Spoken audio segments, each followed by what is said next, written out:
Bill. Soji Bill. Soji Bill. Soji Bill. Soji Bill.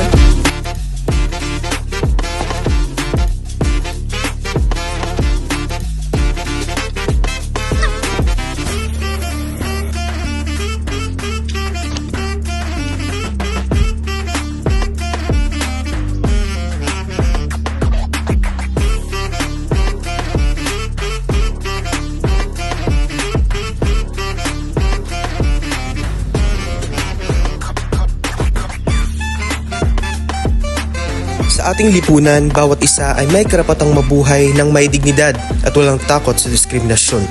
Gayunpaman, marami pa rin sa ating mga kababayan, lalo na ang miyembro ng LGBTQIA community, ang nakararanas ng pang-api, pagmamata at kawalan ng patas na oportunidad dahil lamang sa kanilang sexual orientation, gender identity, and expression. Bakit mahalaga ang Soji Equality Bill? Sa kasalukuyan, marami pa rin sa ating mga kababayan ang biktima ng hindi makatarungang pagtrato dahil lamang sa kanilang kasarian o oryentasyong sexual. Ano ang layunin ng Soji Equality Bill? Pagpigil sa diskriminasyon. Tinatakda ng panukalang batas na bawal ang pagtatanggi sa edukasyon, trabaho, pabahay, serbisyong pangkalusugan at iba pang larangan batay sa soji ng isang tao. Pagkakaroon ng patas na oportunidad.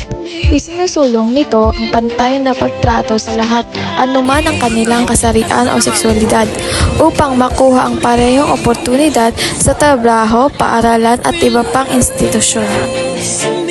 Pagpapalakas ng proteksyon sa karapatan sa pamamagitan ng batas na ito, magkakaroon ng mga mekanismo para sa mabilis at epektibong pagtugon sa mga kaso ng diskriminasyon at pang-aabuso laban sa LGBTQIA+ community. I hope you agree with me that the oppressions that visit our LGBTQIA+ community are real, documented, and undeniable. Huwag na sana nating ipagkait sa kanila ito. Ang pagkakapantay-pantay ay hindi pribilehiyo, ito ay karapatan.